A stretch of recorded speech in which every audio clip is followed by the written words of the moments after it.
अस्सलाम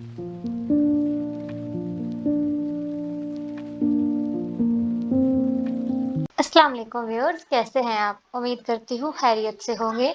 study with BRD में आप सबको खुशामदीद। CS101 इंट्रोडक्शन टू कंप्यूटिंग की फाइनल टर्म की वीडियोस जैसा कि अपलोड हो रही हैं।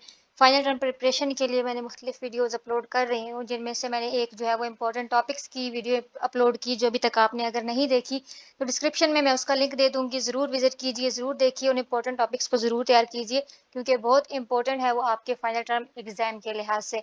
आज जो मैं वीडियो लेके आई हूँ वो है इम्पोर्टेंट एब्रीविएशंस की वीडियो, क्योंकि जहां आपके पेपर के लिए एमसीक्यूज होते हैं, शॉर्ट क्वेश्चन होते हैं, लॉन्ग क्वेश्चन होते हैं, इतने ही इम्पोर्टेंट आपके पेपर के लिए एब्रीविएशंस भी हैं। आप लोगों ने मिड टर्म दिया है, आप लोगों को इस चीज़ का अंदाज़ा हो गया होगा कि मस्ट आपका जो है वो एक शॉर्ट क्वेश्चन या फिर साथ एक दो तीन एमसीक्यूज मस्ट जो है वो एब्रीविएशंस में से आते हैं।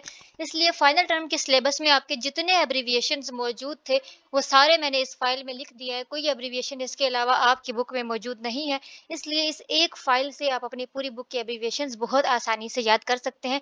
इसलिए मैंने यहाँ पे वो सारे एब्रीविएशंस लिख दिए हैं, जिनमें SSL secure socket layer, ECPA यानी कि electronic communication privacy act, Fortran ये लैंग्वेज का नाम है जिसका फुल फॉर्म है formula translator, COBOL common business oriented language, case tools computer aided software engineering tools, IDEs integrated development environments, COTS, commercial off the shelf, SDLC, software development life cycle, RUP, rational unified process, XP, extreme process programming। अब यहाँ पे XP से आपने जो है वो जो बिल्कुल कंफ्यूज नहीं होना, X से यहाँ पे एक्सट्रीम है, हालांकि एक्सट्रीम E से शुरू हो रहा है, आपको ये अच्छे से याद रखना है। IEC, international electro technical commission, SQA, software quality assurance, ISO, international organisation for standardisation. अच्छा, ये जो आईएसओ, IEEE, आईसीएम, एसीएम ये सारे तीनों जो है वो आपके सॉफ्टवेयर वाली जो चैप्टर्स हैं उनमें इनके नाम आए हैं, लेकिन फुल फॉर्म सिर्फ आई थिंक आईएसओ की वहां पे थी।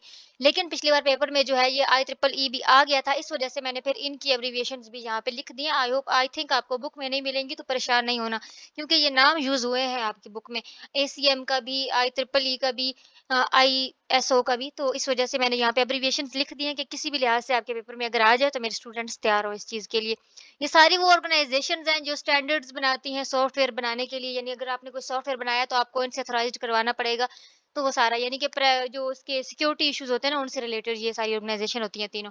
उसके बाद GOMS, goal operator method and selection rules, ASPs, application service providers, LIFO, last in first out, FIFO, first in first out, DBMS, database management system, EOF, end of file, IPR, intellectual property rights, COPPA, children's online privacy protection act, और HIPAA, health insurance portability and accountability act, AI, artificial intelligence, IT, information technology, IP, intellectual property. यहाँ पे जो है वो IP का एक और आपको वो एब्रीविएशन नहीं है, वैसे वो जो है वो इंफॉर्मेशन प्राइवेसी का लफ्ज भी यूज हुआ है जहाँ पे एक्ट की बात हो रही है। तो आईपी में वो एब्रीविएशन नहीं होगा, इसलिए आईपी का आपने इंटेलेक्चुअल प्रॉपर्टी लिखना है, क्योंकि इंटेलेक्चुअल प्रॉपर्टी का ही एब्रीविएशन आईपी है, इंफॉर्मेशन प्राइवेसी नहीं है इसका, ये भी याद रखिएगा। उसके बाद epic, electronic privacy information centre, CASL, Canada's anti spam legislation, MS word, Microsoft word, SQL, structured query language, HTML, hypertext markup language, और ये एंड पे जो है WYSIWUG, ये भी आपके पेपर में आ जाता है। ये आप लोगों के बिल्कुल एंड पे जहाँ पे CS के बाद वाले टॉपिक्स है वहां पे ये लफ्ज यूज हुआ है माइक्रोसॉफ्ट वाले टॉपिक्स में। व्हाट यू से इज व्हाट यू गेट, ये आपके MCQs में लास्ट टाइम आया हुआ था, इसलिए इसको भी आपने याद रखना है कि व्हाट यू से इज व्हाट यू गेट। तो ये सारे वो एब्रीविएशंस थे जितने भी आपके जो छोटे से छोटा बड़े से बड़ा आपके सिलेबस में जो मौजूद था, सारे मैंने इसे एक फाइल में कवर कर दिए हैं। ये फाइल का PDF आपको डिस्क्रिप्शन में मिल जाएगा, वहाँ पे डिस्क्रिप्शन में इसका लिंक होगा, वहाँ से इसको डाउनलोड कर लीजिए। इसको अच्छे से तैयार कीजिए, ये सारे आपको फिंगर टिप्स पे तैयार होने चाहिए अपने पेपर के लिए। आई होप ये आप फाइल आपके लिए हेल्पफुल होगी। वीडियो अच्छी लगी है तो लाइक करें, शेयर करें, चैनल को लाजमी सब्सक्राइब कर लें, ताकि आप मजीद जब मैं ऐसी कोई वीडियो अपलोड करूँ तो आपको उसका नोटिफिकेशन मिलता रहे। मुझे दुआ में याद रखिएगा। अगली वीडियो तक के लिए दें इजाज़त। अल्लाह हाफिज़।